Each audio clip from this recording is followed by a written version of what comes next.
No, I think we're settled again. First, give my apologies.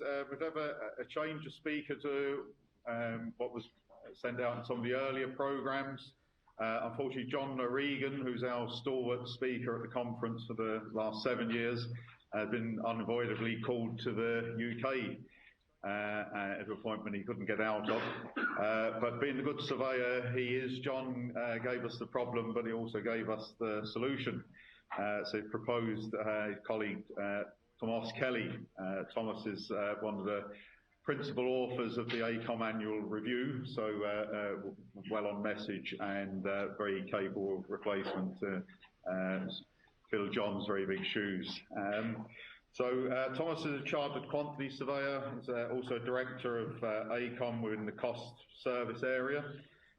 Tomas leads the Galway office team, coordinates services on cost across some of the regional offices in Ireland.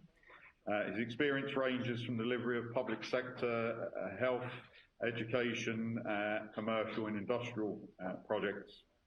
AECOM currently, just to give the scale of the operation, have over 600 people across the island of Ireland and provide a very full range of multidisciplinary project services. So we've asked Tomas to address you on a review of the construction industry, where we stand.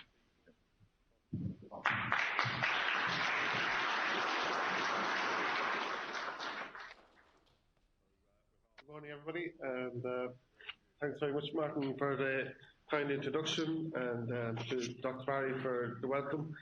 I think it's a great honour to present to you this morning, and I suppose really what the brief Martin kind of set out for us is that to present in relation to a review of the construction sector in Ireland on foot of our annual review release just over a month ago, the AECOM Ireland annual review.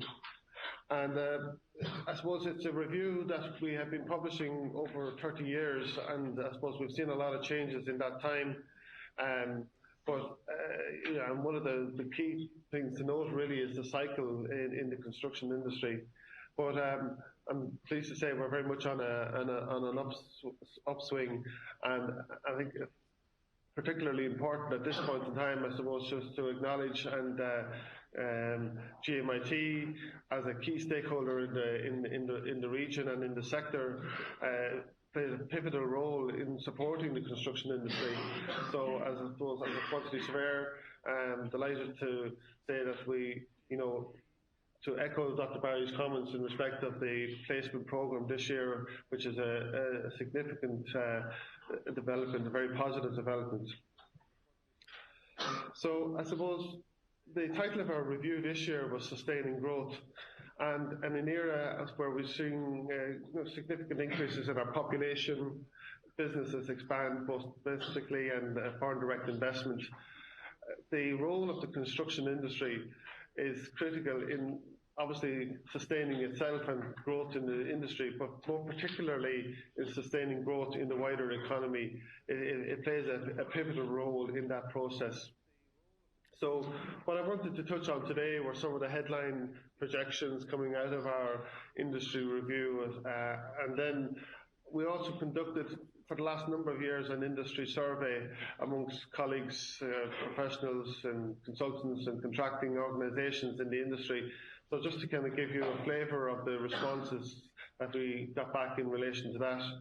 And then moving on to the second half, looking really, I suppose, at some of the wider issues around resilient cities and infrastructure, and of course a few slides on the National Planning Framework, which was published recently by the government and which came out after our annual review. But just I've included a few slides just to kind of paint the picture of where we see it. So I suppose looking first then at the Irish construction industry and some of the kind of key headline projections and facts and figures in the review. In terms of construction output, we estimate that the value of construction output at 17 billion in 2017, That was an 18% increase on the previous year, so very strong performance. And we're looking at 14% growth in value in 2018, up to 19.5 billion, so just shy of the 20 billion mark. So I suppose the headline figures are very positive, but of course it don't tell the full story. And it's like everything else, I suppose. The 18% and the 14% are strong, but they're not necessarily even across the country. And I think it's something that we're particularly, conscious of, based here in Galway, as I am myself, and I'm sure all of yourselves are very familiar with the issues of regional development and even spread of it, and maybe something we will touch on a little bit more in my later slides.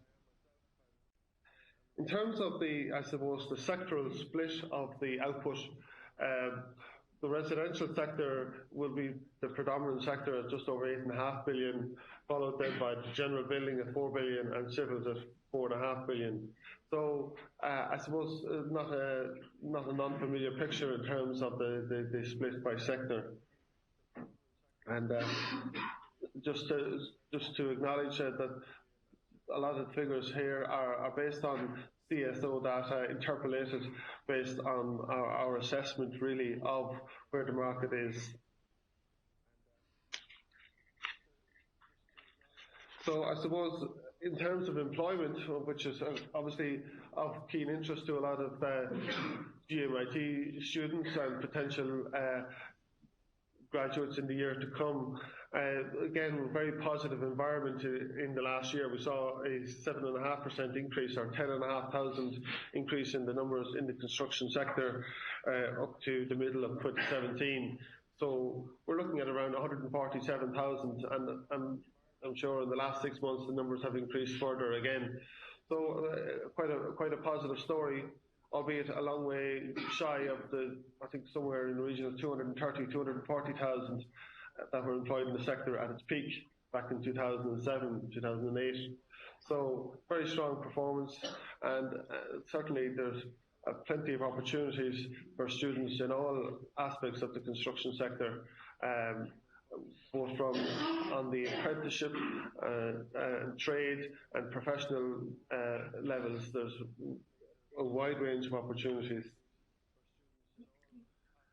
I suppose it does point to the potential skills shortages, and we have seen the increase in the CAA numbers coming into the sector, and I think we all have a duty, whatever area or whatever profession we are, to continue to encourage students through the secondary level to consider the construction sector as an option.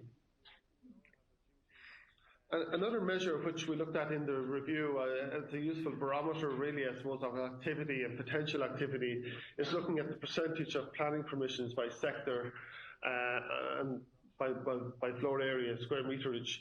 So I suppose looking at in the year up to the first half of 2017, the dwellings, the residential sector accounted for 57% of floor area granted planning permission, and then on to commercial at 12%. Apologies if you can't read the detail there, but commercial 12%, industrial 7%, and agricultural 15%, other government, health and education 7%, and social use buildings 2%. So a reasonable spread, but again, the residential sector quite dominant. I suppose in total, in the year up to the middle of 2017, we saw a 15% increase in the area of buildings granted planning permission since the same period in 2016. And that 15% increase is primarily driven by a 33% increase in dwellings in the residential sector, and a 59% increase in industrial buildings, albeit from a very low base in terms of industrial. You can see there it represents about 7% of the overall total. So in the context then of the regional spread of those planning permissions granted and the floor area granted, we'll just in this chart here just indicate really the spread. The BMW, Border, Midlands and Western region accounted for about 24% of the area granted planning, Midwest 8%, South 26%, and Dublin and the Mid-East region 42%. So I suppose if we look at the BMW region, it probably represents about 47% of the geographic area, but the planning permissions granted are almost an exact correlation to the population distribution.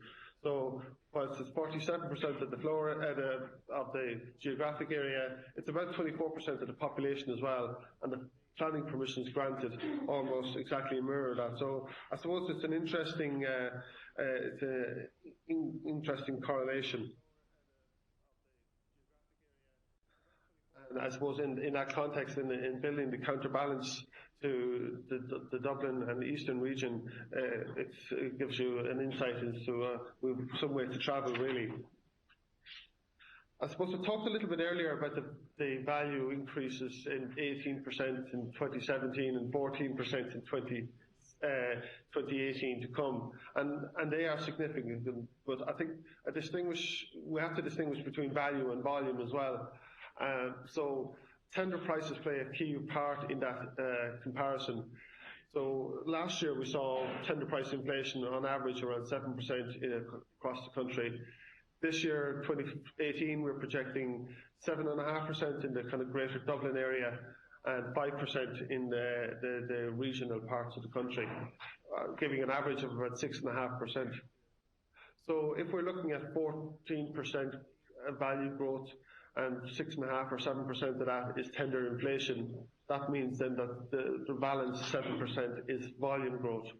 So it does colour our interpretation really of the figures in the sense of they're not necessarily as strong as they sound, but at the same time I think any sector in the country would settle for 7% volume growth, a very strong performance.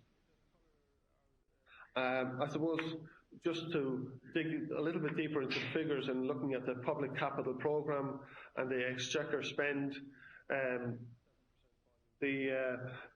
I think last year it grew by about 12%. So this year we're looking at 12% volume growth, which is a very strong performance. And I suppose the question is, do we have the shovel-ready projects to deliver that, and also the skills and resources to deliver it?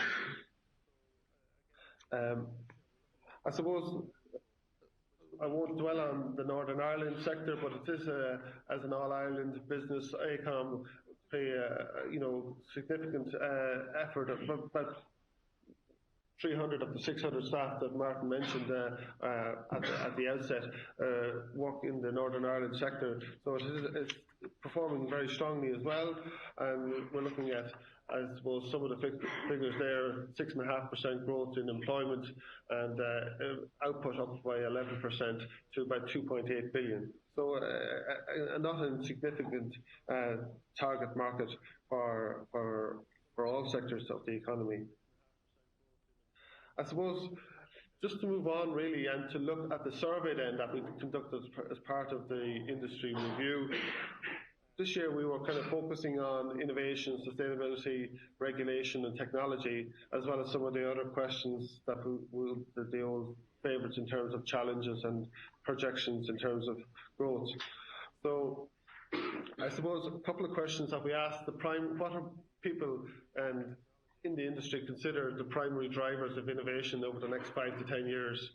And interestingly, I suppose we saw cost reduction coming out top, with programme reduction and quality coming thereafter. So that triangle that was referred to of time, cost and quality certainly playing a key part in it, but interesting to see costs coming out on top. I have down at the bottom here, you'll see the subset of the survey for the BMW region. So you'll be glad to see that quality came out on top in the BMW region as the driver of innovation, and then cost and safety, which again I think we are all acutely aware of the need for improvements and innovation. In terms of sustainability, not surprisingly, energy, water and transportation feature strongly in terms of where we see the most advances in design and construction in the next decade. And in terms of technology, and I know that we're going to have a number of speakers in talking about BIM and other areas of technology throughout the day, and I suppose in that context, where people saw the most transformative technology in the next 5 to 10 years, BIM was out on top, followed by modular and virtual reality. And very similar results in the Western region with just VR and modular switching places. So then we asked a series of questions really in terms of where we saw the fitness for purpose of the current regulations and standards in a number of areas. And there's a little bit of detail on this, so I won't dwell on it too long, but it's safe to say that the green bar in the middle is what we should be looking for in terms of satisfactory. So in terms of fire, 50% thought was satisfactory, universal access, so on, safety, very strong, 65%. But I suppose the odd one out really is the planning sector, which again is probably no surprise in the sense of somewhere in the region of 17% thought the planning system was satisfactory. So I think it's plain to see where the industry see the scope for the most improvements. Then if we look at how we assess the maturity of the Irish construction industry in terms of, I suppose, compared to other developed countries, in terms of the kind of 4 key areas that we were talking about in the review: technology, innovation, sustainability and regulation. If you take it that the bottom 2 sections are leading lights and strong performers, unfortunately we're not really registering as a leading light, a small piece there in regulation, and we're seeing as a strong performer by about somewhere between 15 and 25-30% broadly across the board, but not exactly a stellar performance. So again, I think we have some room to go, average being the kind of general score achieved. And in terms of, I suppose, what we saw as the biggest challenges facing the industry in 2018, resources, tender inflation, and the whole area of planning and statutory consents were seen as the top 3, I suppose, challenges facing into 2018. And finally, I suppose in the survey, we asked, you know, what we saw or anticipated in terms of our level of business in 2018. So again, a strong performance of 61% seeing an increase, only 4% seeing a decrease, and the balance 35, no change. In terms of the BMW region, that was a 50-50 split between increase and no change. So slightly more conservative projections in the region than across the country as a whole.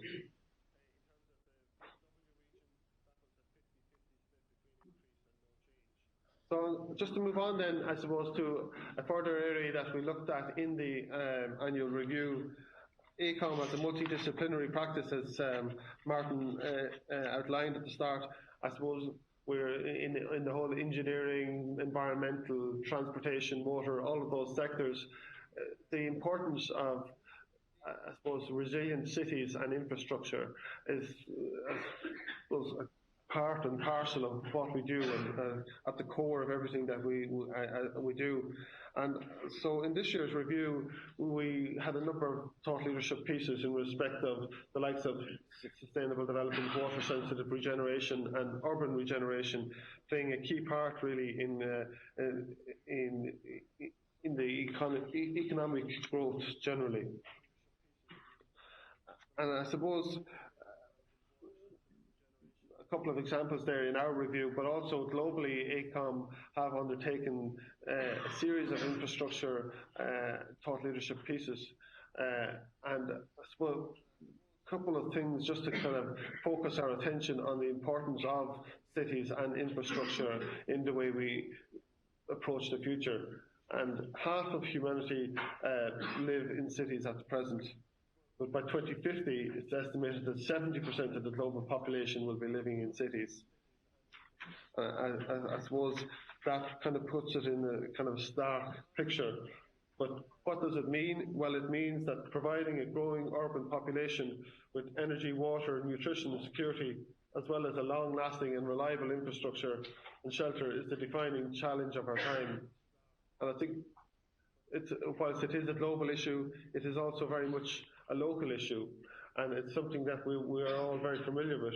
And what are the impacts of a weak infrastructure? Well, it very much hits our competitiveness, but in the US, for example, they estimate that failing infrastructure will drive up the cost of doing business by $430 billion in transportation costs in the next decade.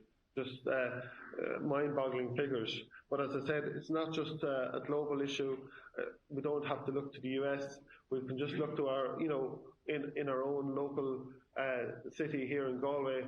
We see every day the challenges faced by the transportation and public transport. It really is. It is a problem, but it's a problem that we can and have to challenge and tackle. I suppose we looked at transportation in terms of flooding. The consumption of the natural buffers in our environment, really exasperates the problem. So protecting our rural and green spaces is critical to playing that part in flood prevention. And again, we've all seen the impacts of it, and coastal cities have even more critical resilience issues. So here you see Blackpool, but we could be looking at Galway last year and the impact of the flash floods that were, and there's the Prom, for example. So again, it's a global issue, but it's also a local issue. So as I mentioned, that AECOM have published a series of infrastructure thought leadership pieces on the global stage, I suppose, and looking at it from a global perspective. So if you want to find out a bit more about, I suppose, what the challenges are, we surveyed, I think, somewhere in the region of 500 of the kind of industry leaders on the global front in terms of where they saw infrastructure going and what are the challenges. So that's I'm sure the slides will be made available afterwards, Martin, and so you can find the link there from those slides, just to some of the facts and figures around what are the drivers in terms of skills, innovation, resilience, funding, all critical infrastructure issues. And I suppose it's that last one there, funding, and the different models of funding, I might just turn to next in looking at, I suppose, the National Planning Framework, which was recently published. It was published after our annual review, so the review doesn't have it per se in it, but I've included a few slides here today just for, I suppose, to kind of, because it's very pertinent really to where we're going in terms of the construction sector. I suppose Project Ireland 2040 was published recently, but and has an investment plan of 115 billion over up to 2027. So it's a huge investment level, but it's not something that should come as a surprise that there's a requirement for us. AECOM, through our annual review for the last number of years, have been publicising, I suppose, the emphasis on the need for infrastructure. So if we just take a snapshot of some of the review extracts in 2014, Frank Conlon, who kindly did an interview for us, was head of property in IDA, identified that it's important that there needs to be continuous investment in terms of infrastructure. And if we look at 2015, then we, I suppose, mapped out really where the actual and projected construction industry output was versus where the optimum should be. So this blue line here was actual construction output, the crash, and then the gradual increase to, I suppose, where we are in today's terms, versus then the optimum construction output is seen as 12% of GNP for an economy like ourselves. So you can see the significant gap there, that infrastructure gap, essentially, and that was in 2015. In 2016, our executive summary identified the significant deficits in social infrastructure, both in terms of housing, health, education. So again, beating the drum, I suppose, effectively in terms of calling for increase. And then last year, then we revisited that infrastructure gap that we talked about in 2015, and again just highlighted the gap in the infrastructure investment in that period. So I think cumulatively it was something like 90 billion over that period. So an investment program now of 115 billion is very welcome, but it's also very necessary and required. So as I said, the National Planning Framework and the National Development Plan, which were published as part of the Project Ireland 2014, contained, I suppose, a whole series of recommendations across all sectors of the industry. So certainly, I dipped into it just to pull out some facts and figures, but I found myself kind of going off on different tangents because there was a lot of very interesting and very detailed information in it, and I know some of the other speakers will touch on it as well. But just in terms of some of the facts and figures, I suppose the targeted pattern of growth has been, I suppose, widely publicised, but the country has, if I just flick back there, there's kind of three principal regions: the northern, western, southern, and the eastern and midland. And in that context then, in terms of the targeted pattern of growth, we're looking at somewhere in the region of 500,000 in the eastern and midland region, up to 2.85, and so on. You'll see 350,000 in the southern, and somewhere in the region of 170,000 growth in the northern and western region, up to €1 million in population. There's a little bit more detail there. I won't dwell on those, but I suppose as a QS I couldn't but look at the numbers in terms of euros a little bit more detailed. So the sectoral breakdown, you'll see there in terms of the 116 billion, how it breaks down. Transport infrastructure, which after, I suppose, the last few slides that we had in terms of the cities and infrastructure, very pleasing to see that 23 billion it targeted for that sector. Energy and environment, 20, social housing regen, 14.5, education, 14, and health, 10, and Irish water, 8.5. And I suppose we only have to listen to the news in the last few days, the water issues and the housing issues and the transport infrastructure issues. Typically, certainly the right areas have been targeted. Whether it's enough or whether it can be delivered, they're big questions, I suppose, and time will tell. In terms of the expenditure timeline and how that's plotted out, you'll see there the Exchequer, which is direct government spending, is in the green, and topped up then by the non-Exchequer or state-owned enterprises. On top of that, you'll see 8 billion in 2018, up to 14 billion in 2027, and then a gradual rise in between. So that's the distribution effectively of the 115 billion. So I suppose it's a very strong and steady performance, and I just took a snapshot of it. Sometimes I don't like people to look back at the old AECOM annual reviews just to check, some of the projections mightn't have been exactly spot on, but I do like to look back at other people's figures. So I look back at the 2015 NDP capital plan allocation. So in 2015, in the period 2018 to 2021, there was a projected spend of 19.23 billion in that 4-year period. Then if I look back at the budget 2018, which is published in October, there's a plan for 26.8 billion, yes, 26,840 million, or 26.8 billion.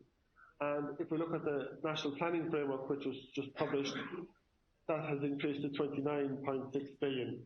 So in effect, we've had 10.4 billion increase in the projected capital spend in 2018 to 21, depending on the timeline. And that very much reflects, I suppose, the state of the economy and the funds that were available based on the strength of the economy. So it's a very strong story in terms of, where we are as an economy, that we are, growing. And I think in terms of percentage of national there's the 3% permitted expenditure. I think it's probably growing to somewhere like 4.1%.